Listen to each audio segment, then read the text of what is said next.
Pregame.com.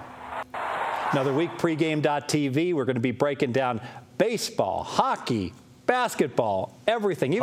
Even some poker here with Vegas runner Bryan Leonard. But you know what? To make Bryan happy, because I want to make you happy, we're going to talk baseball first. We're going to lead off with the Braves, the Reds, Wednesday night. Bryan, you got a winner in this game. Hold on. What do you got here? He's looking. He's looking. All right. I'm busted. What's football stuff? You fell right into it. I'm busted. I have every. The Cantor has put up the line on every NFL He's already game got one circle over the course of the year, and I have. Wait. I'm sorry. He's got 3,300 minus 2.5. What is this? The Bears. That's the Bears. They're hosting the Vikings. They're laying 2.5. You got to get the best. Why isn't? I mean, the Bears. I mean, the coaching teams. Why isn't everybody going to Cantor? Like, you can play week 14 or 15. New England is laying 2 at Miami. That's ludicrous. 2. Get it now. The Patriots. Well, now you're going to be laying 3. Do I interrupt your basketball videos to talk about my bets? Atlanta, Cincinnati. In opposite sports? Cincinnati. Talk to me, Atlanta. See, no, it brings the football. I can't break anything with a piece of paper. All right. Spill some drinks. Cincinnati Reds marketing department. You blew it. This is the minor league pitching matchup tomorrow morning on Wednesday. Plumbers should get in for free. Also, roll back prices on all the concessions because it's a minor league game. Is that good or what? That is good stuff. This is your minor league game of the year. There you go. Minor league. Beautiful. There you go. Give it to us. I'm stealing it. Delete. I'm going to cut the video out, and I'm stealing this. All right. Minor's been good against light-hitting offenses of the Marlins, Mets, and Cubs, allowing just 4 earned runs in 20 innings. But he pitched against Colorado and Detroit, and he didn't fare well at all. He's an extreme fly ball pitcher, and he's pitching in Cincinnati. What's he doing in the Great America Ballpark where the ball flies out? That's the whole point.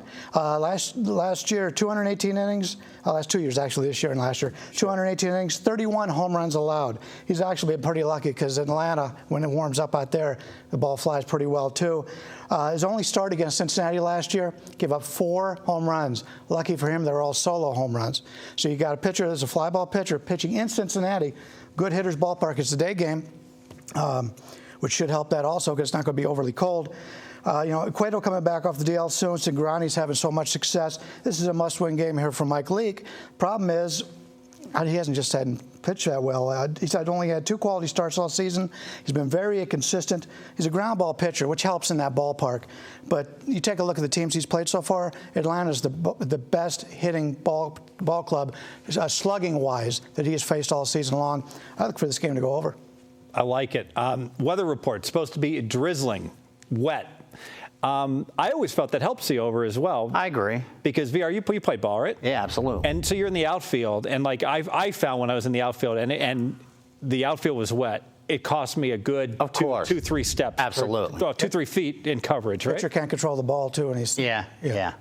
So you like the play?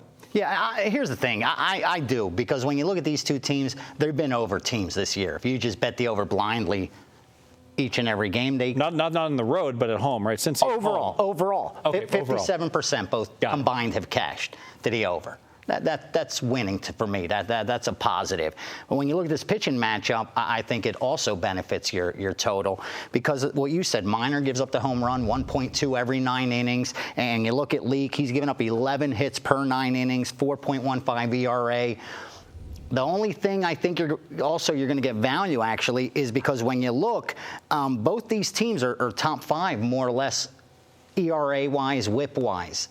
But you're talking about these two pitchers. Right. And I think when you look at these two pitchers, they're not really what you've seen with the Braves this whole year or with Cincinnati as far as the pitching staffs go. The only thing that scares me with the Braves is they're not a team that puts up a lot of runs, only 4.4 runs per game. But I think this is one of those games they could get to this starting pitcher. So I agree. I definitely agree. And they put up all those runs early on when they were playing the bad competition. They hit the speed bump, but this should be a good spot. I like the play. Think so. Let's go ahead and make it official. All right, big minor league game on a Wednesday afternoon. We'll take the over here. Atlanta's one of those teams that swings, hit or miss, big power, or big strikeouts. Right now, they're in a low, and we're getting some of these lines on the totals, getting a little bit of value. It's going to eventually come around. I think we've got some value here. We'll play this game over the total on Wednesday afternoon. And then lay that 2.5 on. We're going to parlay that to New England against minus 2.5. But how the heck can that? Seriously, I mean, I know Cantor's like super sharp, but how can Brian? The truth is, the reason we're talking football is like not VR, who's on top of it with baseball. I am a complete idiot when it comes to baseball. You know this. I know how to bet baseball in terms of the optimal way and how much the run line is worth versus the money line, the correlations, and the one thing I would add is like whenever I play over, like I always, if I like the visitor, I'll parlay the visitor to the over because we'll get 9 innings instead of 8.5 innings. If I like the home team, I'll parlay the home team to the under. Things there's like a lot of great handicappers that can't make money betting, and there's a lot of efficient professional bettors that don't even need the handicap. Yeah, there's guys who run around town. They can't even tell you, like Bill Krakenberg, the crack man who won the biggest handicapping contest in the world, can't name a player in any of these teams, and he brags about it, but he's got the best connections in the city in terms of what to play, and it's nothing more than like a stock market analyst getting Blue Horseshoe, likes the Cincinnati Reds to go over, and he hits it beforehand. Real quick before that, I always have movie references. I can't say I hate baseball. You told me that, but I watched a movie last night about Kevin Spacey, about when they're dumping all their orders. Margin Call. Great movie. Slow, yeah. It was slow, but I really liked it. It was like I got in. So I'll give that one a recommendation. It has nothing to do whatsoever what we're talking about. So I'm going to wrap up, but I have to.